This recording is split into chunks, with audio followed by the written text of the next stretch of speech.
तरुण तरफदार युवा नेतृत्व सन्माननीय दिलीप साठे या ठिकाणी मंचावर उपस्थित आपल्या भिवंडी नदापूर महानगरपालिकेमध्ये गेल्या 5 वर्षात आपल्या कार्यकर्त्यांनी कामाचा ठसा उमटवून ज्यांचं आयुष्य समाजाच्या चळवळीसाठी गेलंय. पूर्वी असं म्हणायचे मन की साठेनगरमध्ये भिवंडीमध्ये की पाणीवाली बाई असं ताईला म्हणायचे.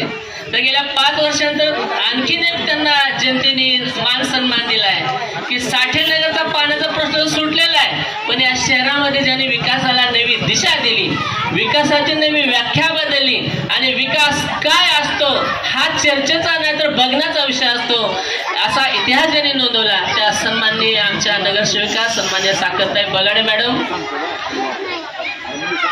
या ठिकाणी जे या कार्यक्रमाला टेलिकास्ट करत आहेत, शूटिंग करत आहेत ते या भिवंडीतले चांगले पत्रकार अरविंद, सुशील, आमचे आबा आणि सर्व उपस्थित बंधू भगिनींनो.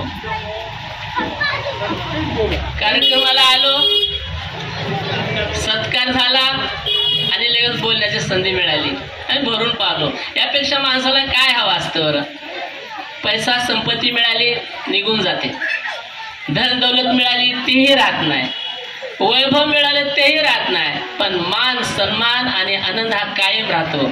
आणि तुम्ही त्या या कार्यक्रमाच्या निमित्तानं मेनका गांधी नगर आणि आयोजकांनी आणि जनतेने हा जो आनंद दिलाय तो कायमस्वरूपी हा जो मान सन्मान दिला तो आमच्या मनामध्ये राहील.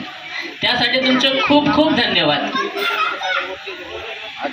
तर राहिला प्रश्न की हा एक इतिहासच आहे या कार्यक्रमाचा, कारण एवढं मोठं भिवंडी शहर आहे, एवढा मोठा भिवंडी शहरामध्ये समाज आहे पण एकत्रित नाहीये. हा बघा योगायोग की भिवंडीतली अण्णा भाऊंची पहिली जयंती मेनका गांधी नगरनं करते, हा एक इतिहास आहे. त्यामुळे तुमचं खूप खूप अभिनंदन. खूप खूप समाजाच्या नावाने नेतृत्व करणारे. आता भाषणच काय करू हा मला प्रश्न पडला, कारण यापूर्वी वक्त्यांनी साखरताईबद्दल सांगितलंय, पण आपल्याला अण्णाभाऊ बद्दल ऐकायचं बरोबर ना? ऐकणार का? 5 मिनिटात सांगणार तुम्हाला. मला जेवढे अण्णाभाऊ समजलेत ना तेवढे अण्णाभाऊ. अण्णाभाऊ बद्दल आपण नेहमी ऐकतो की अण्णाभाऊ शाळा शिकलेले नव्हते, बरोबर आहे ना? आपण तर कुठे शाळा शिकलेले आहोत, म्हणजे आपण अण्णाभाऊचे खरे वारस आहोत. नंबर 1, अण्णाभाऊनी शाळा नाही शिकली तरीही 35 कादंबऱ्या लिहिल्या. किती मोठी गोष्ट आहे. आणि आम्ही अण्णाभाऊंच्या विचारांचा प्रचार प्रसार केला की नाही? हे बघा, अण्णाभाऊला खऱ्या अर्थानं न शिकलेल्या लोकांनी जगात समोर आणलेलं आहे. कारण अण्णाभाऊ हे दलितांचे, वंचितांचे, कष्टकऱ्यांचे आणि गरिबांचे दुःख त्यांच्या कादंबऱ्यामधून जगासमोर मांडत होते. अण्णाभाऊनी पिक्चर काढले, अण्णाभाऊ चित्र, म्हणजे नवीन सांगतो तुम्हाला मी, मुद्दाम काही नवीन पॉईंट लोक. अण्णाभाऊ साठे हे साहित्य सम्राट होते. त्यांना साहित्य सम्राट का म्हणतात तर अण्णाभाऊ साठेंनी 35 कादंबऱ्या लिहिल्या. आपल्याला एक ओळ लिहायची म्हटलं, काहीतरी निबंध लिहायचं म्हटलं आपली गडबड उठते. अण्णाभाऊंनी 35 कादंबऱ्या लिहिल्या, त्यापैकी 27 कादंबऱ्याचं अण्णाभाऊंच्या त्यांच्या कादंबऱ्याचं परदेशातल्या 27 भाषांमध्ये रूपांतर झालं. म्हणजे अण्णाभाऊ जगामध्ये गेलेले आहेत. अण्णाभाऊला हे जग जसं समजलं, अण्णाभाऊला हे जग जसं समजलं तसं अण्णाभाऊनी हे जग त्याच्या पुस्तकामध्ये मांडलं. तसं अण्णाभाऊनी हे जग त्यांच्या पुस्तकामध्ये मांडलं. काय मांडलं अण्णाभाऊनी? अण्णाभाऊनी पुस्तकामध्ये ज्या स्त्रियावर अन्याय अत्याचार होतात, त्यांना वेदना होतात, त्यांना अश्रू येतात, त्यांचं दुःख होतं, ते दुःख अण्णाभाऊंनी साहित्यातून मांडलं. अण्णाभाऊनं काय मांडलं? दीनदलितावर, गरीबावर, कष्टकऱ्यावर, वंचितावर अत्याचार होतो, तो अत्याचाराला जर न्याय मिळत नसेल तर त्या अत्याचाराला वाचा फोडण्याचं कार्य, त्या अत्याचाराला न्याय देण्याचं कार्य अण्णाभाऊंनी त्यांच्या साहित्यातून मांडलं. ते अण्णाभाऊ आहे. अण्णाभाऊंनी फकीरा कादंबरी लिहिली. सांगतात लोक किती जणांनी फकीरा कादंबरी वाचली? जर तुम्हाला फकीर या कादंबरी वाचल्यानंतर तुम्हाला समजतील अण्णाभाऊ काय आहे ते, कारण त्यासाठी वाचावं लागतं. आमच्याकडे आता वाचण्याचे धंदे कमी झालेत, नाचण्याचे धंदे झालेत. जयंती करायची नंतर पहिलं विचारतात डीजे लावणार का नाही, म्हणजे नाचायला मिळतंय. म्हणून आता अण्णाभाऊंनी, जरी अण्णाभाऊ लोकनाट्याचे जनक असले तरी अण्णाभाऊंनी त्यांच्या तमाशातून, त्यांच्या लोकनाट्यातून महाराष्ट्रातल्या जनतेचं प्रबोधन केलेलं आहे. अण्णाभाऊंनी त्यांच्या साहित्यातून, अण्णाभाऊ कलाकार होते, चित्रपट कलाकार होते, डायरेक्टर होते, अण्णाभाऊ साठे हिरो होते, अण्णाभाऊ साठे लेखक होते, अण्णाभाऊ साठे कादंबरीकार होते, अण्णाभाऊ साठे कथाकार होते, अण्णाभाऊ साठे चित्रपट लेखक होते. अण्णाभाऊंच्या अनेक कादंबऱ्यावर चित्रपट निघालेत आपल्याला माहित नाही. अण्णाभाऊ साठे आंतरराष्ट्रीय दर्जाचे लेखक होते. कधीही अण्णाभाऊ साठेंनी त्यांच्या साहित्यातून नाचाय शिकवलं नाही. अण्णाभाऊ साठेंनी एवढं साहित्य लिहिलंय ते तुम्हाला वाचण्यासाठी लिहिलेलं आहे. आपण कधी वाचतो का? अण्णाभाऊ साठेच्या संदर्भात एक प्रसिद्ध वाक्य आहे की जग बदल घालून घाव सांगून गेले माझं भीमराव. अण्णाभाऊ साठेंनी या महाराष्ट्रातल्या नाही देशातल्या दलितांना, शोषितांना, वंचितांना, मांगरांना, मांगांना, चांबारांना, कुंभाराला, तेल्याला, तांबळ्याला 12 बोलतनारला नाही 18 अल्तरला सांगितलं की जग बदल घालून घाव सांगून गेले मला भीमराव. म्हणजे भीमरावाने जे कार्य केलंय, जो उद्धार केलाय, जो दलितांच्या उत्थानाचा, विकासाचा मार्ग आहे, त्या मार्गाने आपल्याला जायचंय गड्या. अण्णाभाऊने, मी काय बोललो, जसं अण्णाभाऊला जे जे कळलं, जे जे वाटलं ते अण्णाभाऊने साहित्याच्या माध्यमातून आपल्याला सांगण्याचा प्रयत्न केला.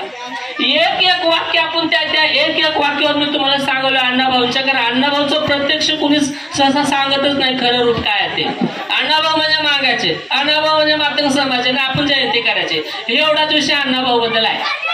आता अण्णाभाऊचं आणखीन एक वाक्य, अण्णाभाऊ म्हणतात ही पृथ्वी, बघा बोर झालंच मला लगेच सांगा, मी लगेच थांबणार, कारण मी जास्त म्हणजे कुणाला आवडत नसेल, बोर होत असेल तर मग मी काय बोलत नाही. तुम्हाला आवडलं पाहिजे, कारण मी अण्णाभाऊ सांगतो, मी माझ्या मनचं सांगतो का, मी काही सांगणार नाही माझ्या मनाचं. अण्णाभाऊंचं जे वाक्य आहे त्याचा अर्थ सांगतोय, कारण मी भाषणाची तयारी करून आलेलो नाही. मला वाटलं नाही की तुम्ही आल्या म्हणजे लगेच मला भाषण करायला मिळेल, कारण माणूस विचार करून कुठली गोष्ट करतो. तुम्हाला अचानक उभा केलंय तर मी अण्णाभाऊ अचानक मला सुचलं ते सांगणार. मान्य आहे का तुम्हाला? बोलू ना, ओके. तर अण्णाभाऊने आपल्याला सांगितलं की बाबा ही पृथ्वी शेषाच्या मस्तकावर तरलेली नसून, बाबा आतापर्यंत मी मला वाटतं 5वीला असल्यापासून मी हे ऐकतो, ही पृथ्वी शेषाच्या मस्तकावर तरलेली नसून दलितांच्या, शोषितांच्या, कष्टकऱ्यांच्या आणि गरिबांच्या तळहातावर ठरलेल्या आहे. बघा याचा अर्थ काय? याचा अर्थ असा आहे की आतापर्यंत जगामध्ये आणि भारतातल्या ज्यांनी ज्यांनी लिखाण करून ठेवलं, लिहून ठेवलं, आम्हाला एवढं सांगितलं की ही धरती शेषनागाच्या फण्यावर फणा माहिती आहे शेषनागाचा? शेषनागाच्या फण्यावर आहे. आणि जरा शेषनागाने थोडा डुलकी घेतली, त्याचा फणा हल्ला की भूकंप होतो, धरती काय होते? डळमळीत होते. हजारो वर्ष भारतातले जगातले लोकच म्हणायचं, कारण जगात काय याचा विषय नाही, भारतातले लोक हजारो वर्ष असंच म्हणायचे की ही धरती शेषनागाच्या मस्तकावर तरलेली आहे. हजारो वर्षे. आता भारताची लोकसंख्या 120 करोड आहे. अण्णाभाऊंनी 1969 पर्यंत हे लिहिलेलं आहे. तोपर्यंत भारतीय जी लोकसंख्या आहे ना आत्ताची 1 करोड लोकसंख्या, 120 करोड लोकसंख्या अशी मानत होते की अण्णाभाऊंनी बाबा मग एकच या जगामध्ये एकच महापुरुष, एकच साहित्यिक, एकच लेखक, एक माणूस सांगतो फक्त की हे खोटं आहे. ही पृथ्वी दीनदलित म्हणजे त्या शेषाच्या मस्तकावर तरलेली नाही, तर ही पृथ्वी कोणाच्या हातावर तरलेली आहे?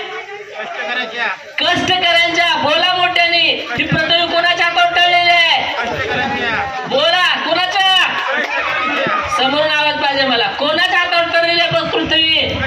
का बोलत नाही तुम्ही? अण्णाभाऊने सांगितलं ते तर बोला. ही पृथ्वी कोणाच्या हातावर तरलेली आहे?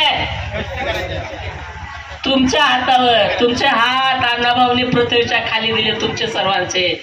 याचा अर्थ असा आहे माझ्या माता बंधू भगिनीनो, तुम्हाला वाटलं असेल मांगाचं सांगतील काय तर सर, मी मांगाचं नाही सांगत, मी अण्णाभाऊनं जे सांगितलं त्याच सांगतोय. अण्णाभाऊ मांगाचे नाहीत, अण्णाभाऊ गरिबांचे आहेत, दलितांचे आहेत, शोषितांचे आहेत, कष्टकऱ्यांचे आहेत, शेतकऱ्यांचे आहेत, मजुरांचे आहेत. अण्णाभाऊ या देशातल्या साऱ्या तमाम गरिबांचे आहेत. त्यांनी सांगितलं झूट ही पृथ्वी शेषनागाच्या तळ ह्याच्यावर नागाच्या फणावर तरलेली नाही, ही पृथ्वी माझ्या कष्टकऱ्याच्या हातावर तरलेली आहे. जेव्हा माझा कष्टकरी एखादी बिल्डिंग बांधतो, बिल्डिंग उभी राहते, जगाचं निर्माण झालं. हे स्टेडियम उभं राहिलं क्रिकेटचं, माझ्या कष्टकऱ्यानं निर्माण केलंय, निर्माण झालं. एक टावर उभा राहतो, माझा झोपडपट्टीतला मजूर तिचा पाया खणतो, माझा मिस्त्री बांधतो बिल्डिंग. कधी कधी माझे मजूर मृत्युमुखी पडतात, पण तो टावरची बिल्डिंग उभी राहते 7 मजल्याची 12 मजल्याची. येथे ताजमहल निर्माण झाला असेल, ताजमहल या देशातल्या कष्टकऱ्यांनी मजुरांनी बांधलाय, जो बघा जगातले देशातले आणि जगातले सारे लोक येतात. इथे ताज हॉटेल बांधलेलं असेल टाटाने, कोणी जगातले सारे लोक टाटाला येतात, ताज हॉटेलमध्ये बसा जेवाय. परंतु ताज हॉटेल उभा करण्याचं काम या देशातल्या कष्टकऱ्यांनी श्रमिकांनी सर्वांनी केले. मोठे मोठे रोड आता हे टेक्नॉलॉजी आलेली आहे. या देशातले धरण बांधले असतील, या देशातले चांगले रोड बांधले असतील, या देशातल्या बिल्डिंग बांधल्या असतील, या देशाची संसद बांधलेली असेल, महाराष्ट्राची राजधानी कुणी बांधकाम केलं असेल, ज्या ज्या मोठ्या मोठ्या बिल्डिंग आहेत, मोठं मोठं काम आहे, ते काम या कष्टकऱ्यांनी आणि मजुरांनी केलेलं आहे. म्हणून अण्णाभाऊ म्हणतात की ही पृथ्वी म्हणजे हे कुणाच्या हातावर तरलेले आहे, मजुरांच्या, शोषितांच्या, कष्टकऱ्याच्या हातावर. हे अण्णाभाऊ साठेचं वाक्य. अण्णाभाऊ साठे रशियाला गेले, लोक म्हणतात ना अण्णाभाऊ साठे रशियाला गेले, माहित आहे तुम्हाला? 1961 ला अण्णाभाऊ साठे रशियाला गेले. रशियन भाषा होती. मॉस्को विद्यापीठात मराठी डिपार्टमेंट तर्फे तिथला मराठी विभाग होता. तिथे रशियाच्या मॉस्को विद्यापीठामध्ये मराठी शिकवली जाते. आणि तिथे भारतातून जे लोक गेले त्या टीम मध्ये अण्णाभाऊ साठे होते. आणि अण्णाभाऊंना भाषण करायला उभं केलं. अण्णाभाऊंनी पहिलं वाक्य सांगितलं की मी महाराष्ट्रातून छत्रपती शिवाजी महाराजांच्या भूमीतून आलेलो आहे. बोला छत्रपती शिवाजी महाराज की, अण्णाभाऊ साठेंचा, डॉक्टर बाबासाहेब आंबेडकरांचा, महात्मा फुलेंचा. बघा तुम्ही बोलाल की मला आनंद वाटायलाय, पण तुम्ही बोललं पाहिजे. तुम्ही बोलाल तर हा इतिहास आहे. मी यासाठी सांगतो मित्रांनो, जगाच्या पाठीवर भारतातून अनेक लोक गेले, आपले अण्णाभाऊ गेले. त्यांना जेव्हा जगाच्या स्टेजवर बोलण्याची संधी मिळाली तेव्हा अण्णाभाऊ म्हटले की मी महाराष्ट्रातून, मराठीत बोलले अण्णाभाऊ. अण्णाभाऊला इंग्रजी येत नव्हतं, अण्णाभाऊला हिंदी येत होतं, पण हिंदीतूनही बोलले नाहीत. अण्णाभाऊ बोलले मी महाराष्ट्रातून आलोय आणि छत्रपती शिवाजी महाराजांच्या भूमीतून आलोय.